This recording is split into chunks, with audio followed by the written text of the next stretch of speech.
Love is a common subject in art, as shown in artworks of renowned artists all over the world. It is used as symbolism in artworks and ornaments, and it is a feeling that occurs within the complex minds of people. But how does this very complex feeling and thing be related to our career? And how does one's love affect the premises of work and career? Good day, creative listeners. Welcome to the first ever episode of IARThoughts. As an IARThought student, what are your thoughts? Kicking off the very first episode with a Valentines special. Let's get to the sweet and nakakakilig side of our career.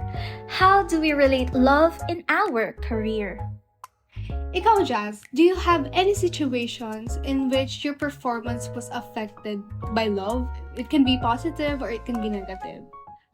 Siguro for me, the situation na affected yung performance ko is when my boyfriend was in Canada for a vacation. Siguro nalugmok ako since yung physical touch yung love language. Tapos lahat ng plates ko by that time has no life or walang hint of happiness. So I think ayun yung pinaka good example for that. How about ikaw? Ano yung situation na na-affect yung performance mo by love? Ako personally, it's not very serious compared to yours kasi currently wala naman akong love life. Pero let's say kahit sa mga situationship, I do get affected from those kasi when you're in that kinikilig moments na, okay, I'm talking to this person, minsan gumagawa ako ng face ng nakangiti. Pero may times na okay, nag-fail yung situationship. Parang wala akong gana. As in, parang heartbroken ako. Pero hindi naman talaga dapat. Kasi like, situationship lang naman siya. Pero besides from that, I think nakaka-apekto rin yung wala talagang communication with anyone. Like, even love with friends, from friends. Ang hirap kapag ikaw lang mag-isa when you feel lonely. Yes. So, besides sa personal relationships, may it be romantically or through friends, i-relate naman natin yung love sa career natin. Is loving the career an important aspect in order to succeed? I think it depends. Kasi mayroong mga situation in which pumunta ako sa career na to because it's practical. Although, yes, you will learn to love it in the process. Pero feeling ko, makakaya mo pa rin mag-succeed kahit hindi mo siya, you have other things to be inspired from or may iba kang bagay na kayang mahalin para mag-succeed ka in your career. Pero I do think that loving the career itself is important. Pero I don't think na ito yung pinaka-main aspect kung bakit ka magsasucceed in that career. Ikaw ba, Jazz? Do you think to do art is to love art? Or to do art is a form of revenge? Parang gusto mo gumaling kasi pinapamukha mo sa ibang tao na, okay, hindi lang ako si Jazz na ito lang. It can be both. Kasi art is something or is a form we can express ourselves better. So, if we love and if we want to have a reputation era like Taylor Swift, we can actually use art as a form para ipakita sa buong mundo na may mararating pala yung mga tao kahit na art yung industry na pinasok nila. Kasi in our society, it's still a taboo na people are going to art schools. Kasi nga, ang sabi sa atin is walang pera sa art. Pero in fact, art is everywhere. We can see it in the packaging, in our TVs, entertainment industries. Without art, we are soulless. Wala tayong buhay. And there is no love. Wala tayong maipapakita sa iba on how we express things. Additionally, yung music and dance, especially culture, that itself, parang big representation na siya. And eto pa, additional question lang kasi naisip ko from what you said. Do you think it's healthy na you're doing something because of revenge rather than love? Or do you think kaya asset? I really see it as an asset imbes na something unhealthy. Kasi wala naman tayong aapakang tao when it comes to expressing ourselves through art. So, instead of like getting revenge on a certain person, why not ibuhos lahat ng energy mo into expressing it sa mga kaya mong gawin through art. For example nga, the singing, dancing, and then the paintings, ganun. In addition to that, merong mga students, especially from architecture, na pumasok sa architecture school without any knowledge. Like, ako, especially ako, like students like me, pumasok ako sa architecture school without any knowledge about it. It just clicked to me na, parang gusto ko maging archi student, gusto ko maging architect, ganyan. Kasi, naging interested ako sa arts, pero hindi kasing levels ng fine arts. So, hindi siya ka-deep, ganun ka-deep. Oo, parang sobrang shallow, parang like one fine day, parang sige na nga mag-architecture na nga lang ako, ganon. So parang big decision siya kasi hello, career mo, tapos biglang sinala-shala mo lang ng ganon yung career mo. Tapos parang okay, parang nung una nakaka-intimidate, especially kapag yung mga kasama mo parang marunong na mag-drawing. And yung iba mga anak ng architects, anak ng engineers, parang hala, ano pa laban ko? Yung insecurities mo. Yes. Especially first year, yung sobrang insecure ka na, bakit ako nandito? Parang ganon. Mapapaisip ka na, tama ba tong pinasok ko? Ganyan. So, at the start, wala akong pagmamahal sa course ko. Pinipilit ko lang yung sarili ko na hindi kaya ko to, ganyan. Pero, ang weird, di ba? The more na nahihirapan ako, the more na minamahal ko yung ginagawa. Parang it's a motivating force. Parang na-force akong mahalin siya, pero in a good way. Kasi you're putting a lot of effort sa mga plates, ganyan. Wala kang choice kundi mahalin siya. Kasi at the end of the day, sa future, yun din yung gagawin ko eh. And then, meron din mga situation na they didn't want to be an architect. Napilitan sila because of practicality. Yeah, practicality over passion. Napilitan ng parents, ganyan. Gusto mag-fine arts pero hindi magawa kasi yung parents ayaw. Kasi mag-architect ka na lang, ganyan. Kasi wala kang pera. Oo. So parang wala silang choice at pumasok ng architecture. Pero pagdating nila ng certain year, namahal na rin nila yung ginagawa nila. Yung willingness nila para lang i-push yung sarili nila na hindi kaya ko to. Mahal ko yung ginagawa ko eh. It's inspirational. But at the same time, parang, it's a common thing that happens naman. Go ba? So, kung sa inyo, it's like, parang nung una ayaw, tas tumatagal, napapamahal. Sa akin naman, based on my experience, gustong-gusto ko talaga. Pero, ibang art form ang akin. I was supposed to be a performing arts major. Pero since hindi siya ganun kalaganap dito sa Pinas, there are no funds sa ating art industry, mas napili kong mag-visual com. And nung una kong sinabi sa parent ko, sa mama ko, na, Ma, ganito yung gusto kong gawin. Ayaw niya.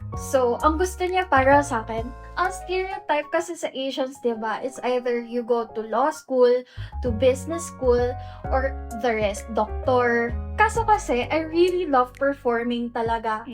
It's really one of my passion. So, pinaglaban ko siya sa mom ko. Pero natalo ko. Kasi, tuition eh. Oo, tuition, tsaka practicality din. I searched for other art industry majors. Doon ko nalaman yung FEU nga, na nagbibigay, or nakikater sila sa fine art students, which is visual com and studio arts. That was like the biggest breakthrough na kailangan kong kunin to if hindi ko kayang pumasok sa performing arts. If ayaw niya sa performing arts, I'll go here sa fine arts. Ayun, nanalo naman ako sa mother ko. I'm currently in my 3rd year. Gustong-gusto ko siya, pero at the same time, sayang siya. And kahit na mahal ko yung visual com, may insecurity pa rin when it comes to plates. Kasi pag nakikita mo sila, wow, ang ayos na nang gawa nila. Tapos parang ako, am I really fit to be inside this circle? Inside this institute? Parang ako yung odd one out when it comes to plates. Kasi iba talaga yung passion ko. Ibang art. Yeah, ibang art form. Pero since andito na ako, I strive to be better. Kahit slow yung progress, it's okay. Basta't alam mong mahal mo kung ano yung ginagawa mo. I really think na you'll come out of that certain depression bubble you have. And with that, may inspire mo yung sarili mo to work harder and to strive harder kahit na slow yung progress, you'll be fine. Ang sad, no? Kasi in other countries, especially sa Korea, sobrang sikat ng performing arts. Yeah. Parang sa Singles Inferno, nanonood Yeah, ka sa yeah. Singles Inferno, parang kalahati ng babae sa kanila, it's always a performing arts. Pero parang pag nakita mo na sa Pilipinas, pag nakita mo naman yung mga performing arts natin, ang dami rin magagaling.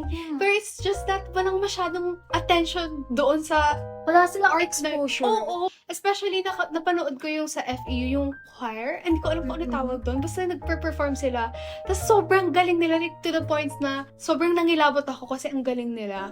Kahit yung theater, sobrang namangha ako kasi wow, kahit student sila, kahit sila lang yung nandun. Yeah. Sobrang galing nila mag-act. Yung attention ko nasa kanila talaga. Ang sad kasi yun lang yun. Parang Hanggang doon lang yung Oo. extent nila. ilang colleges ba sa Pilipinas yung merong performing arts? Sobrang bilang. Kung what if maraming student gusto maging ganun din yung course? Parang nalungkot lang na ganun din yung idea ng mga tao sa performing arts. Hindi, at saka yung parang ano kasi ngayon, yung industry kasi natin yun. To be fair, it's either anak ka ng artista, Oo. or may connection ka sa company, or mga ABS, GMA, ganun. So, ang nakakasad is, meron ng mga acting class, or may mga fina-fund nga yung government, pero at the same time, hindi siya kilala, or hindi siya well-known, kasi wala siyang exposure sa mga commoners. Oo. Kasi mostly, ang mga nakakakuha ng calls for audition is yung may connections na. Totoo. Which is so sad. Kasi halos marami talaga sa Pinas yung talented. Pero nakukuha lang sila sa mga shows, sa mga singing contest, dancing contest. Parang, It's a cycle. diba? From that, no, parang napakita na natin kung what are we willing to do for love in our career. So, ikaw Tama. ba, Jazz? Ano yung pinakamalalang ginawa mo for love? For love in art? Or- Ikaw, ano yung pinakamalala? Like, in general. Siguro, in general, ang pinakamalala ko lang na nagawa is, meron kasi akong ka-situationship before, 2019, gano'n. Tapos, we were talking for like a year or so na. Pero on and off yun, kasi busy talaga ako nung senior high ako kasi nasa prod din ako. So, siya, may work siya, college student siya, pero working. Tapos, ang pinaka na ano ko nun is, may nangyari sa kanya, which is like a family problem. Tapos naglayas siya. Oh no, wait. Oh, tapos? Tapos, yung friends niya kasi, friends ko rin. Tapos kasi siya, meron siyang work sa Ayala Triangle. Tapos, yung friends niya kasi from Cavite pa. So, they asked me kung pwede bang puntahan ko or daanan ko kasi malapit lang ako dun.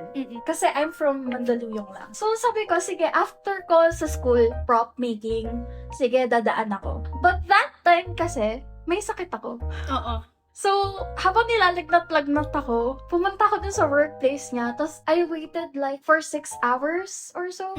Tagal. Kasi from 11 hanggang 6 p.m. Andun or ka 8 na. p.m. andun ako. Naghihintay lang ako sa labas ng workplace niya para makausap siya. And the worst thing that happened is wala kaming contact sa kanya kasi.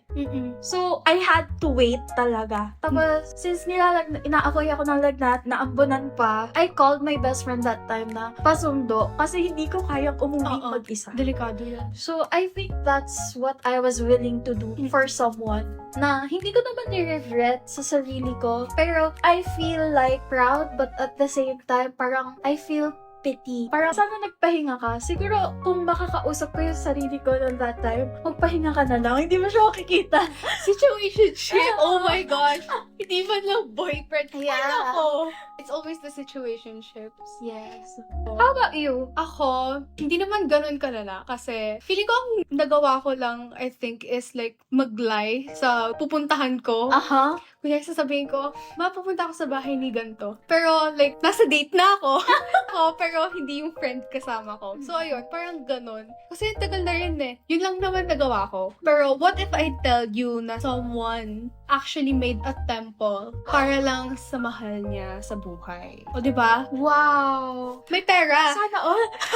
Gusto ko, sana ako na lang yung asawa mo, be. Kaya nga. Parang ikaw na nga yung provider, tapos sobrang mahal mo pa yung asawa mo. Kung ikaw yung nasa sitwasyon na yun, di ba? Win-win situation ka. Oo, totoo. Kasi mahal ka naman, ikaw pa yung pinasisilbihan. Oo, totoo. So, let's talk about this. So, if you know Ellen Adorna, nagulat ako kasi akala ko artista lang siya. Turns out, she actually came from a very rich family. She's from Cebu. So, yung grandfather niya, si Teodorico Adorna, may pinagawa siyang temple in Cebu dedicated to his wife. So, ang pangalan nun is Temple of Lea, kasi Lea yung pangalan ng asawa. Ngayon, yung temple na yun, it is dubbed as the Taj Mahal of the Philippines and is currently ginagamit siya as museum, gallery, and a library. Besides that, yung mga favorite things ng asawa niya is nandun. So, hindi lang siya nagpagawa ng temple, pero like, pinahalagahan niya yung mga gamit ng asawa niya na favorite, kahit wala na yung asawa niya. Oh, pero nakaka-touch naman yun. Siguro kung ako yun, kahit nasa langit ako, titignan, uy, Akin yan. okay yun. Parang feeling ko Diyos na ako. God is a woman level. Ganon. Sa fine arts ba meron din ganon? Actually, meron sa amin. This is courtesy sa isang friend natin, which is si Gian. Rembrandt, pinaint niya yung asawa niya for 3 times sa kanilang whole marriage life or relationship, which is called Flora. So, si Rembrandt may asawa, which is si Saskia. Pinaint niya siya as Flora. Flora is a goddess of spring and flowers. During their relatively short marriage life, he painted his wife 3 times. And nakakalungkot kasi 3 beses silang namatayan ng anak.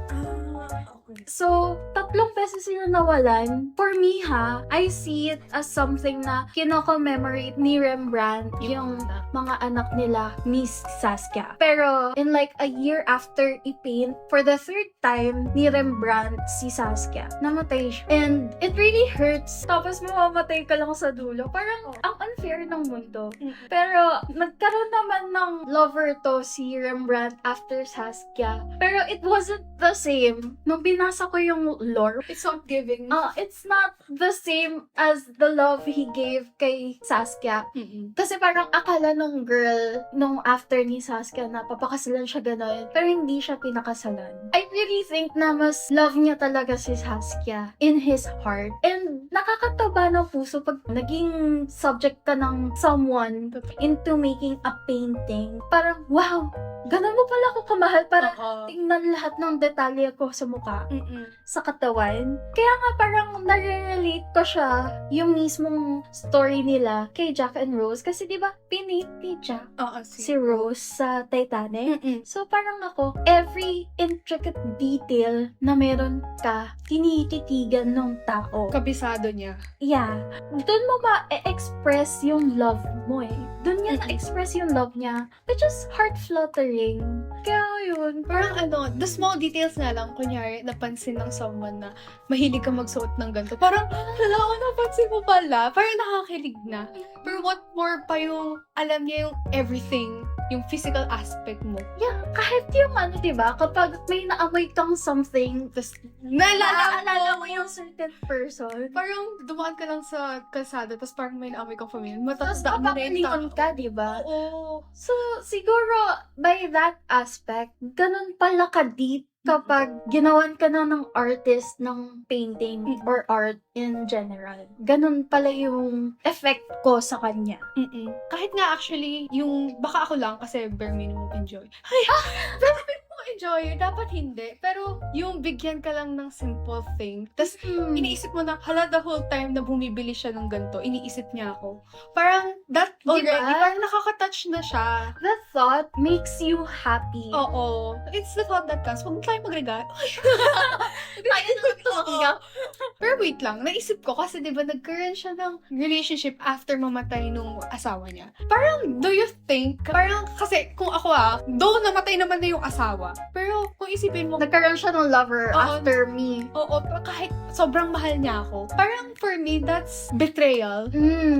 Pero at the same time, masakit din siya sa perspective ng babae. Nung lover. Oo. Kasi nga, may mas mahal pa siya. Oo. Napatay na. Oo. Pero siguro kung ako din, kung ako naman mamatay. Tapos yung lover ko, wag naman sana, pero yung lover ko, magkakaroon ng bago, mamultuhin ko. Ako din, naisip ko din yan. Subukan mo. Sige, pakita mo kung sino ka. May bago ka. Ito ba? Wag. Oo, wag na. Sumunod ka na lang. Pero ayun, parang naisip ko lang siya. It's just an afterthought. What if ganun din yung thought ng mga listeners natin? Oo nga, di ba? Let us know your thought. IARThought students, what are your thoughts?